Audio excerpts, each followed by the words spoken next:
Sir काय सांगाल, आज आपण इथं मुक्ताईनगर येथे डॉक्टर जगदीश पाटील यांना भेटायला आले होते, नेमकं काय कारण? पहिलं कारण तर आहे की डॉक्टर जगदीश पाटील माझे फार परमस्नेही आहेत.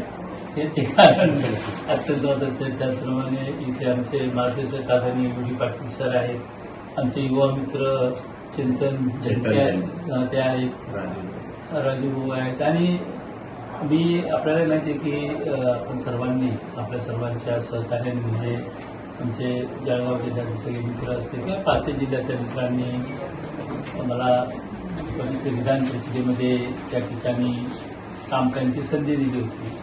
आणि मागच्या वेळेस सत्यजित तांबे माझा मुलगा आहे, त्यालाही मी विनंती केली. मला त्याचाही परिचय होता, परंतु माझ्या जास्त परिचय होता, तेव्हा माझ्या विनंतीवरून सत्यजितलाही काम करण्याची संधी दिली. त्यामुळे एक हा जो काही ऋणानुबंध आहे पदवीधर मतदारसंघाच्या माध्यमातून, त्या माध्यमातून मी ते आलो. एक तर मित्रत्वाच्या नात्याने भेटावं, एक संपर्क म्हणून. कारण आज अनेक प्रश्न, सामाजिक प्रश्न त्या ठिकाणी निर्माण झाले. शेतकऱ्यांचे आता अनेक प्रश्न वादळ झालेले आहे, अनेक ठिकाणी नुकसान झालेलं आहे.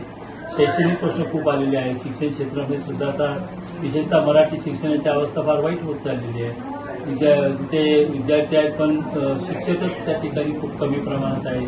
शिक्षकांची भरती वेळेवर होत नाही आहे, शिक्षकेतर कर्मचारी मिळत नाही. अशा अनेक समस्या, प्रश्न आहेत. तेव्हा मी एक सामाजिक कार्यकर्ता म्हणून, जरी मी आता माझी आमदार म्हणून असतो, तर एक सामाजिक कार्यकर्ता म्हणून सामाजिक त्याचप्रमाणे राजकीय या सर्व गोष्टींची चर्चा करावी. डॉक्टर जगदीश पाटील हे आमचे आता गेल्या 15-20 वर्षापासून खूप जवळचे स्नेही आहेत.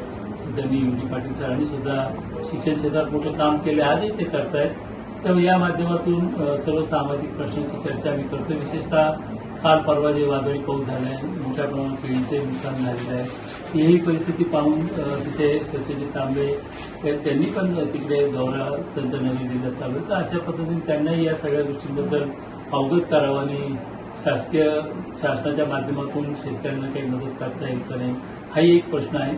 तर ही सदिच्छा भेट पण आहे आणि एक सामाजिक नात्याने चर्चा होत असतात, राजकीय चर्चा होत असतात.